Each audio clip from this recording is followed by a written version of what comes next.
Ako si Arthur, 55 years old, may asawa at 5 anak. Gusto ko lang i-share ang naging karanasan ko noon sa isang babaeng napakalayo ng edad sa akin. December 26, 2019, pagkatapos ng Pasko, ay umuwi ng Batangas si Mrs. kasama ang 5 anak namin para dumalaw at mamasko sa kaanak nila doon. Nagpaiwan ako dahil meron pa akong year-end party ng kumpanya na pupuntahan. Sinabi ko kay Mrs. na susunod ako pagkatapos ng party. Alas 12 na ng madaling araw natapos ang aming party. Pagdating ko sa bahay ay naligo ako. Nag-text ako kay Mrs. at sinabi na baka gabi na ako makakarating ng Batangas. Hindi ko na inantay pa ang kanyang sagot at natulog na ako. Bandang alas 10 ng umaga nang ako ay magising.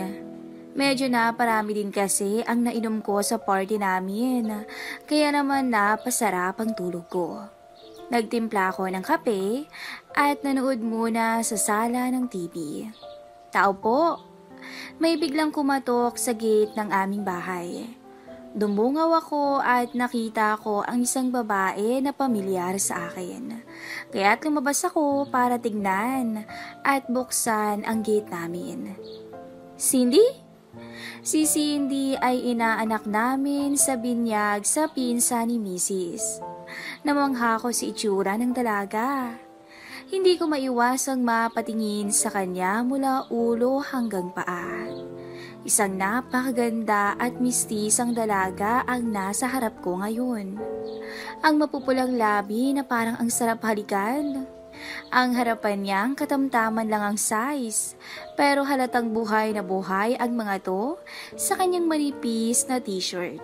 Ang makinis at maputing hita na malaporsilana. Sabayan pa ng nakakaakit na amoy ng isang dalaga. Ang tila bumasag sa aking katinuan bilang lalaki.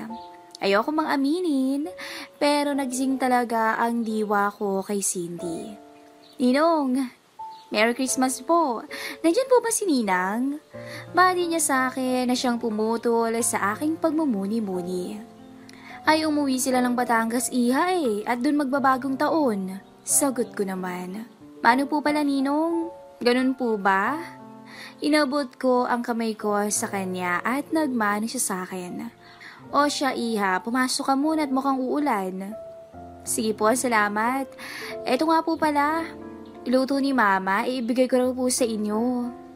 Ala, nag-abala pa, pasabi na lang sa mama mo salamat. Inabot ko ang pagkaing dala niya at pinaupo ko muna siya sa malambot na sofa. Biglang kumulog at bumuhos na nga ang malakas na ulan. Naku, inabot ka na ng ulan iha. Oo nga po buti na lang last stop ko na to. Ganun ba? Ikaw palang ginawang delivery woman ng nanay mo O siya, anong gusto mo? Water, juice o beer? Tanong ko. Hard po Ninong. Mabilis na sagot niya. Naku, hard ba talaga gusto mo? Biro lang po. Ay, sayang, meron pa naman akong black label dyan. Next time na lang po, Ninong. Baka maamoy ako ni Mama O siya, maiba ako iha. Kumusta na pala kayo? Ano nang pinagkakaabalahan mo ngayon? Tanong ko sa kanya at umupo na rin ako sa sofa kung saan siya nakaupo habang nanonood ng TV. Eto, kakaresign ko lang po sa trabaho, kaya naghahanap ng bagong work. Ganun ba? At busy po sa TikTok. May kita ba doon? Tanong ko. For fun lang po. Pasayaw-sayaw lang. Eto Ninong, watch mo.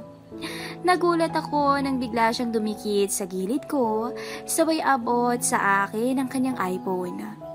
Lalo ko tuloy naamoy ang amoy niyang parang bagong ligo. Muli akong nagulat nang makita ko siyang nagsasayaw ng sexy sa video. Nakasando at maikli na short lang siya. Halos kitang-kita na nga yung napakaputing harapan niya. Hindi ko maiwasang matakam ulit sa kanya pero syempre, Kailangan kong magpigil at malaking gulo pag gumawa ako ng kalokohan sa kanya. Ang galing mo palang sumayaw, Iha. Salamat po. Inabot ko ulit yung phone pabalik sa kanya. Eto pa po oh, may hinanap siya saglit at inabot muli sa akin. At lalo pa siyang dumikit. Konting lingon lang niya ay mahahalikan ko na siya. Nasa Boracay kami niyan. Isang practice lang yan. Nabigla ako sa nakita ko. Naka-black bikini siya na halos walang matakpan sa katawan niya. Napakagaling sumayaw na tila gaganahan ka talaga bilang lalaki. Ang harapan niyang umaalon sa bawat indak, mga matang mapupungay at ngiting nakakaakit. Mukhang may nag-e-enjoy ninong Sabay ngiti niya sa akin nang makahulugan. Nagtaka ako sa sinabi niya at bigla akong naalala na naka-boxer shorts lang pala ako noon at may bumubukol na pala. Ha? Ay naku, pasensya na, Iha. Bigla akong napahiya sa mistisang dalaga. Kaya naman lumayo ako ng bahagya. Okay lang po, Ninong. Hindi ko naman kasi akalain na gano'n yung mga video niya sa TikTok. Inabot ko na sa kanya ang cellphone niya. Ninong, eto, isang private video ko. Tingnan mo. Muli niyang binigay ang phone niya at lalo akong nagulat sa napanood ko. Medyo madilim, pero makikita mo pa rin siya sa video na nag-aalis ng suot habang sumasayaw. Napatingin ako kay Cindy at napalunok. Halos lumuwa yung mga mata ko nang bumandera na ang kabuuan niya sa harap ng video. Ikaw talaga to, Iha? Tanong ko na medyo kinakabahan dahil hindi ako makapaniwala sa ipinakita niyang video.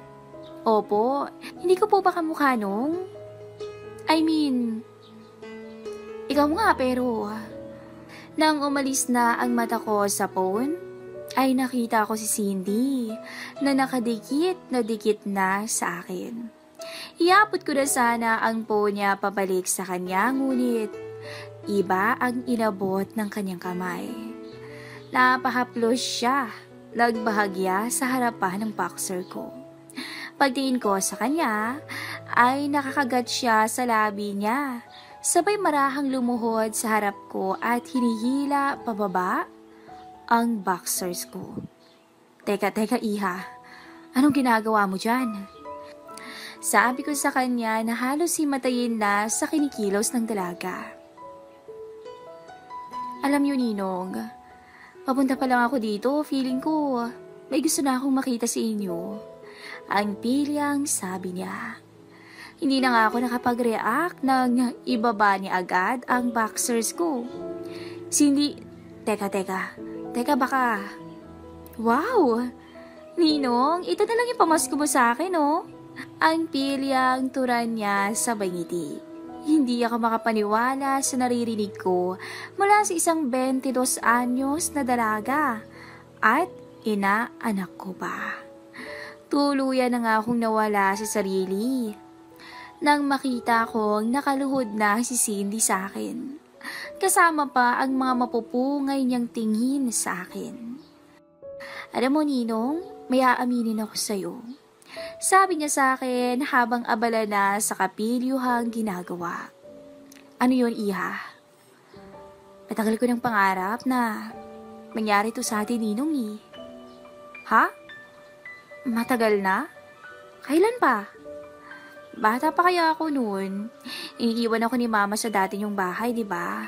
Nakita ko kaya kayo noon ni Ninang na sumaglit sa likod ng bahay ninyo. Simula noon, nainggit na ako kay Ninang.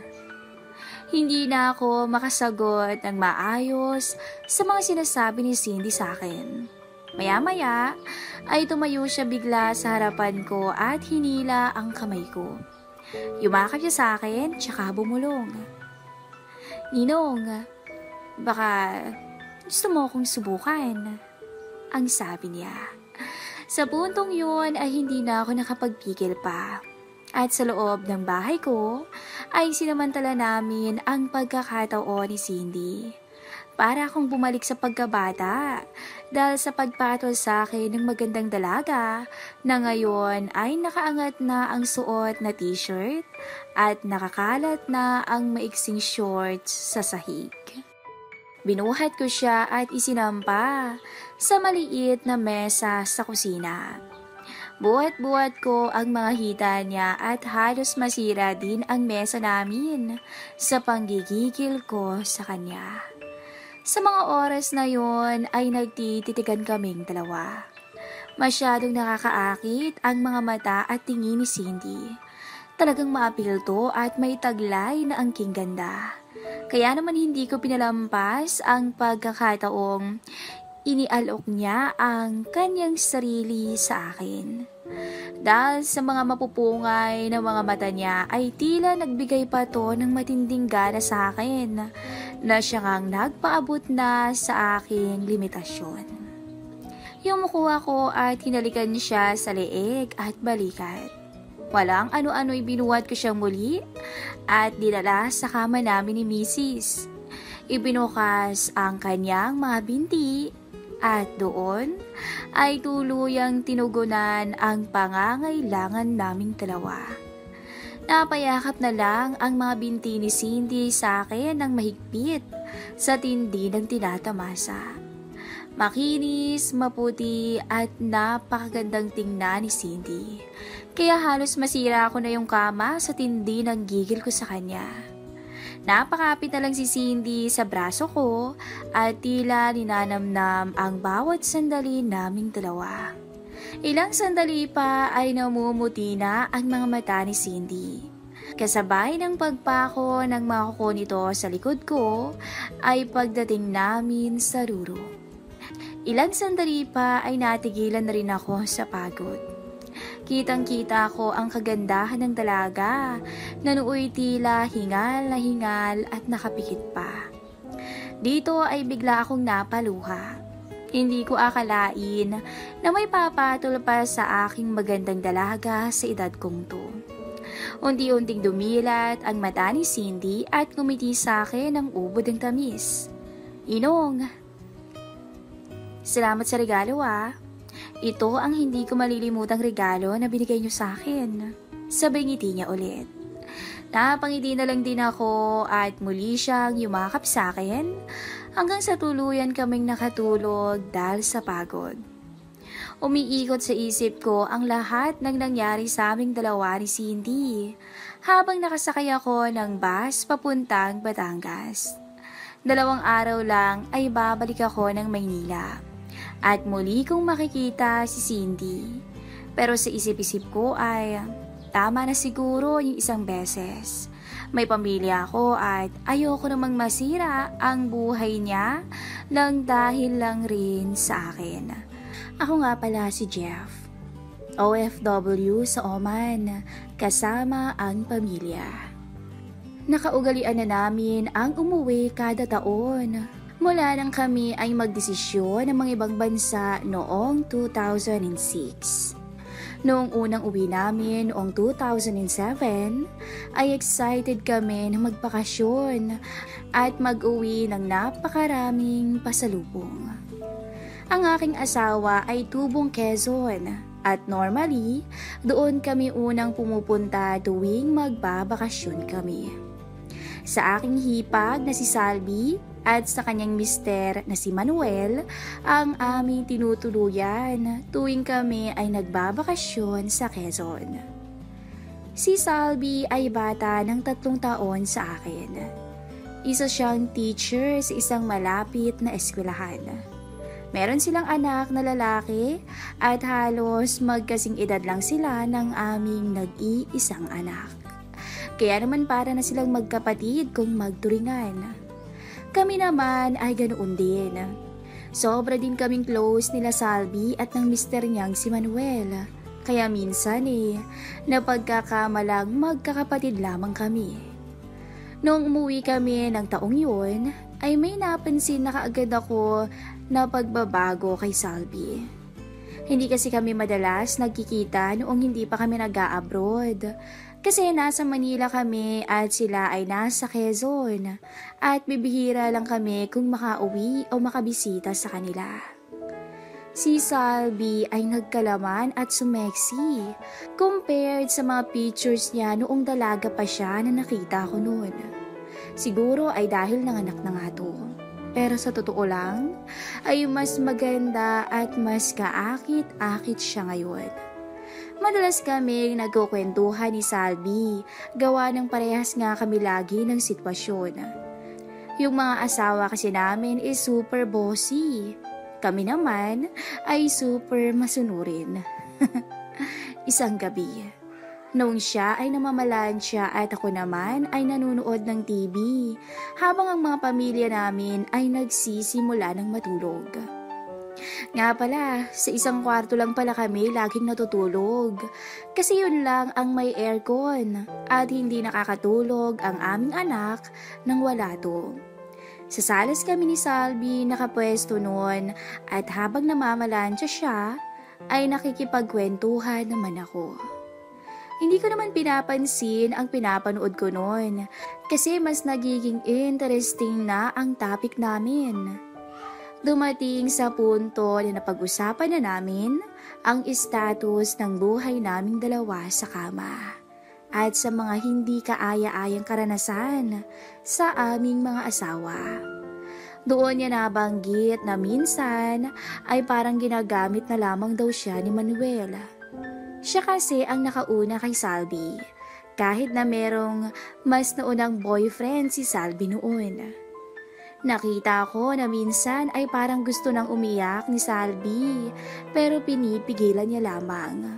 Ako naman ay parang gusto ko siyang yakapin at halikan dahil sa umaakyat na nga ang uhaw ko sa katawan dahil nga sa aming pinag-uusapan. Ang suot niya noon ay puting t-shirt na maluwag at halos masilayan ko na ang kalusugan ng harapan niya. At kahit meron siyang pangilalim pa na suot, ay tila halata mo talaga ang mga tinatago niya. Dahil sobrang nipis talaga ng tela. Yung pajama niya ay medyo manipis din, kaya halos mabusog talaga ang mga mata ko sa kakaibang tanawin. Naroon yung feeling na parang gusto mo ring makaisa sa kapatid ng iyong misis. Naging seryoso ang usapan namin nang tanungin ko siya kung nag-e-enjoy pa ba siya tuwing magkasalo sila ni Manuel sa kama. Sumagot siya sa akin ng diretso. Hindi na nga eh. Kaya lang naman ako pumapayag ay para wala nang masabi sa akin si Manuel. Malungkot na turan niya. Paano naman yung pangangailangan mo? Tanong ko naman.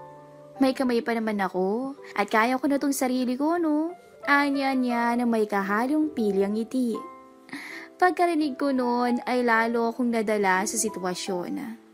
Sa mga sandaling yon ay nagtanong ulit ako. Sino naman yung iniisip mo kapag ginagawa mo yun? Ang pili ko namang tanong sa kanya. Ano ka ba kuya? Di syempre yung paring asawa ko, no?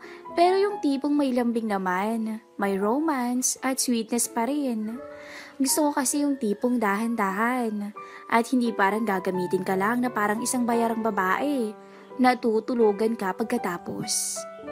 Sa puntong yon ay nakikita ko na kung ano ang dapat kong gawin para makaisa ko kay Salvi. Kung baga sa paglalaro ng braha, alam ko na kung ano ang hawak niya. Sinundan ko pa siya ng mga ilan pang pilyong mga tanong. Eto, seryosong tanong Kung okay lang at kung hindi mo mamasamain. Ano yun kuya? Sagot niya na para bang curious at napahinto sa pagpaplansya. Hindi mo ba naisipan o sumagi mo lang sa isip mo na maghanap o sumubok sa iba? Maganda ka naman at syempre marami dyan na pwedeng magpaparamdam sa'yo. Dagdag ko. Biglang nanlaki ang mga mata niya at medyo namula ang pisngi sa narinig niya. Naisip ko na rin yan. Pero syempre, ayoko naman nalukuhin yung asawa ko. Kahit hindi naman kami enjoy pagdating sa ganung bagay, ay okay lang naman sa akin yun kahit papano. Nakasanayan na ba? Parang ganun. Ano ba kuya itong pinag-uusapan natin? Parang kausap ko lang yung best friend ko ah. Sabay tawa niya. O ayaw mo nun? At least dalawa na yung best friend mo na napagsasabihan ito. Sabay tayo ko at halos gusto ko nang pumunta sa likuran niya at yakapin siya. Pero napapunta ako sa ref at kunwaring naghahanap ng pwedeng inumin. Nang mapansin niya na tila may hinahanap ako sa ref na hindi ko makita, ay lumapit siya at tinanong niya ako, "Ano bang hinahanap mo dyan?" Napansin ko na lang na medyo nadikit yung malambot na harapan niya sa kanang braso ko, na agad naman niyang iniiwas. Para akong nakakuryente at biglang pinagpawisan sa mga naganap. Alam ko na naramdaman niya rin yun at hindi ko lang sure kung paano ko susundan para makatikim naman ako ng sinasabing bawal. Wala ka bang kahit beer dyan? Para kasing di pa ako dinadalaw ng antok gawa ng jet lag eh. Ang sabi ko. Meron naman, kaya lang hindi siya malamig eh. Tinatabi ko kasi to just in case na kailanganin ko. Sagot niya sabay tawa. Nakuha ko yung gusto niyang sabihin at tumawa na rin ako. Kinuha niya yung beer at ako naman ay kumuha ng baso at yelo. Naglabas siya ng 5 bote at sinabing, "Mukhang mahaba-haba yung gabing to ah," ang sabi niya. Oo nga eh, malamang. Sagot ko naman ay tila nag-iisip na ng lugar kung saan kami pwedeng sumimple just in case na magkayayaan. Bumalik siya sa pamamalansya at ako naman ay lumapit sa pwesto niya na may maliit na stool sa side table para mas abot niya yung iinuming beer.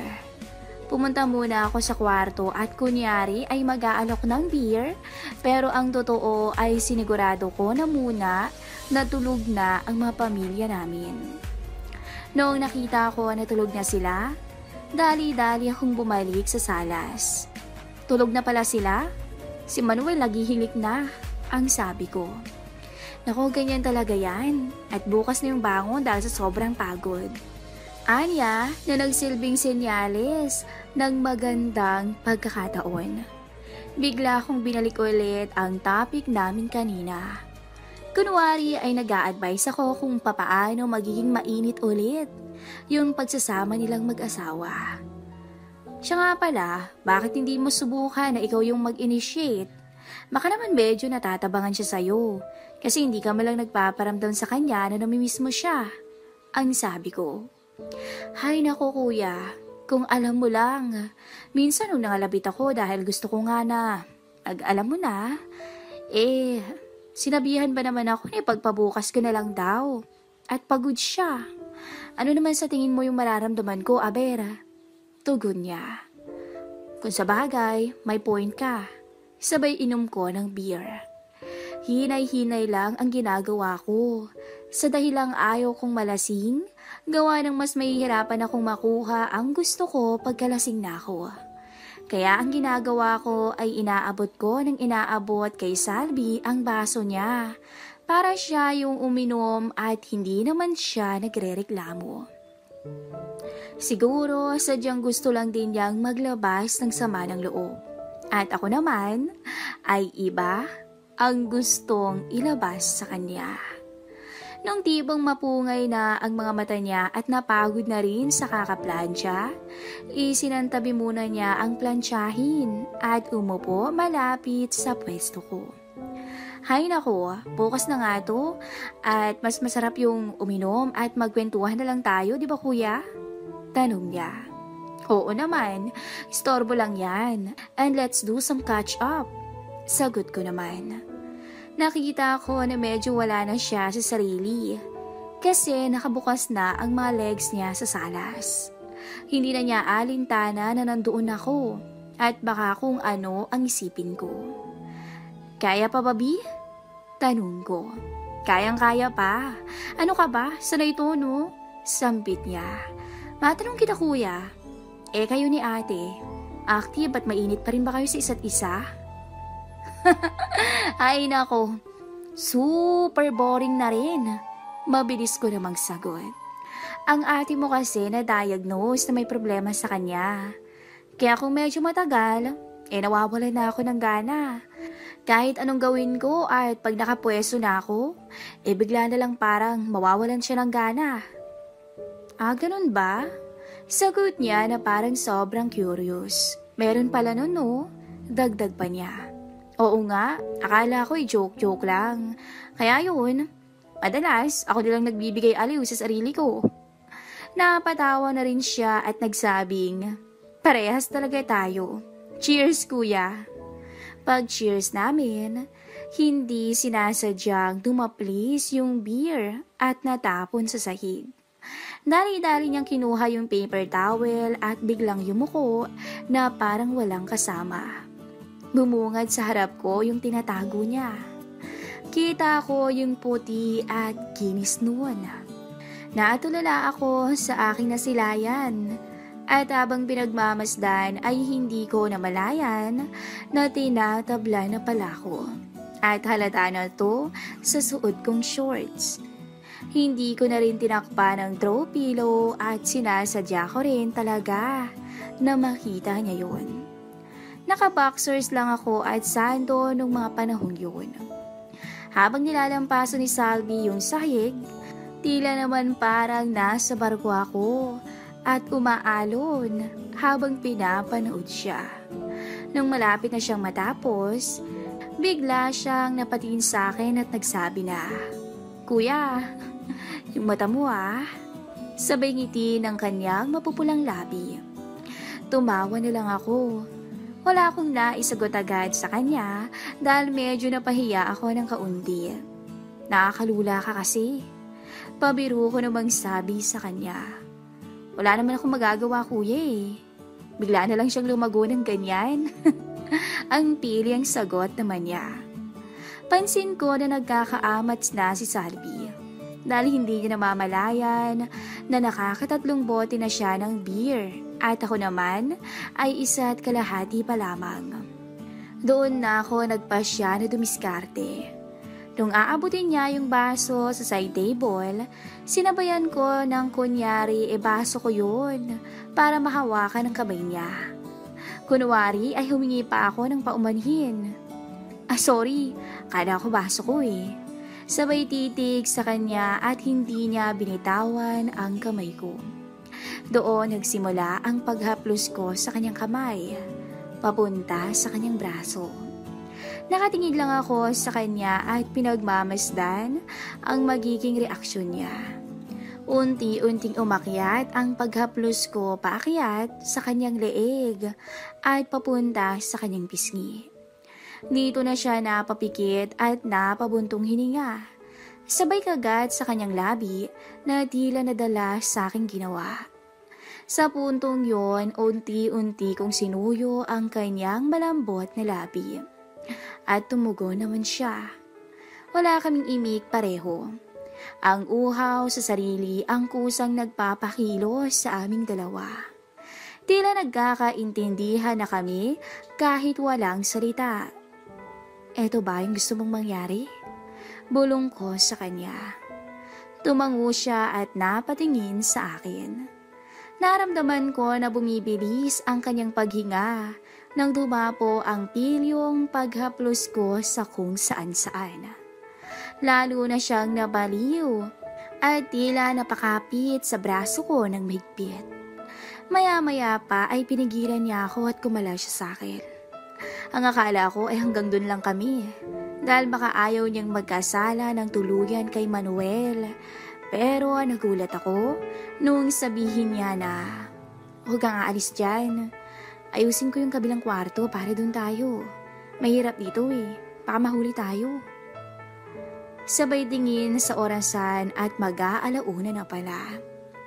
Dali-dali siyang tumayo at ako naman ay nagligpit ng pinag-inuman namin. Maya-maya pa ay nakarinig na ako ng tila pabulong na tawag niya sa akin. Kuya, di ka na. Anya at hudyat na ito na ang katuparan ng inaasam ko. Nang pumasok na ako sa silid ay medyo madilim dahil ang ilaw namin ay mula sa isang maliit na desk lamp lang pero kita pa rin ang muka at ganda ni Salvi. Agad ko siyang sinunggaban sa labi at idiniin sa pader. Hindi ko na napigilan ang nararamdaman ko para sa kanya. Maya-maya pa'y bumitaw kami sa isa't isa. At saglit kong pinagmasdan ang kanyang muka. Unti-unti kong iniangat ang suot niyang t-shirt, pati na rin ang kanyang pajama. Muli ay pinagmasdan ko siya ng buo. Pansin kong medyo nailang siya sa akin. Huwag mo naman akong tignan ng ganyan. Nakakahiya kaya. Sabay takip sa kanyang sarili. Shh! Hindi no. Tanggalin mo at gusto kong pagmasdan ang mga kukunin ko ngayong gabi. Ang pilyong tugon ko sa kanya. Nagulat ako nang umiling siya at sinabing, sorry, pero ayokong ibigay sa'yo to no.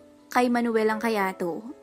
Bigla akong napangisi at sinabing, okay, sabi mo eh. At walang ano-ano'y agad ko siyang binuhat at nilapag sa higaan. Napangiti si Salvi sa ginawa ko at kusa na nitong binukas ang mga hita niya para magpaunlak sa akin. Tuluyan na kaming natangay ng alon at hinayaan naming pakawalan na ang nararamdaman para sa isa't isa. Halos manggigil din siya sa akin at nagtangka rin siyang lagyan ako ng marka sa leeg na mariing kong tinutulan dahil baka makita yun ng kanyang ate. Tila wala na sa ulirat si Salvi ng oras na yun at para na siyang baliw sa sobrang uhaw sa kakaibang aliw. Wild din pala tong si Salvi. Ang engot naman ng asawa nitong si Manuel. Dahil hindi niya alam kung paano hulihin ang kiliti ng misis. Bulong ko sa aking isip. Nung oras na yon, nangangamba ako dahil medyo maingay na si Salvi. At wala na to sa sarili. Ang pagitan lang namin sa kabilang silid ay manipis na dingding. Muli ay binalaan ko siya na huwag siyang masyadong maingay. Dahil baka magising yung mga tao sa kabilang kwarto. Tumango naman siya ngunit tila wala talaga sa ulirat at hindi nito mapigilang banggitin ang pangalan ko sa tindi ng tinatamasa. Wala na akong choice kundi umasa na lang na sana ay walang magising at makarinig sa amin. Maya-maya pa ay bigla na lang humigpit ang pagkakayakap niya sa akin at ilang sandali pa ay narating namin ang rurok. Sabay kaming bumagsak sa pagod. Nagkatinginan kaming dalawa habang hingal pareho. Bigyan ko siya ng matamis na halik at tinanong kong, napasaya ba kita? Ngumiti naman siya at sinabing, oo no, grabe ka. Naubos yata ako ngayong gabi eh. 2:00 pasado na yun. At sinabihan ko siya na mag-ayos na kaming dalawa. Bigla ko kasing naalala na baka magising ang ate niya at hanapin ako sa tabi niya. Tara, baka magising na yung ate mo eh, at baka magtaka. Ang sabi ko. Takot ka no? Ayoko nga. Pabiro pang sabi niya. Sabay apos niya ulit nang maigpit sa akin na parang ayaw akong pakawalan ng mga sandaling yon. At sinabing, ikaw naisan mo ako kuya. Walang magbabago Tumingin ako sa kanya at kumiti. Oo naman, walang magbabago. Nang gabing yun ay natupad ang pantasya ko kay Salvi. Pero kung tatanungin niyo ako kung naulit pa ba ang namagitan sa amin ng kapatid ng aking misis, ang masasabi ko lang ay yun na ang una at huli namin.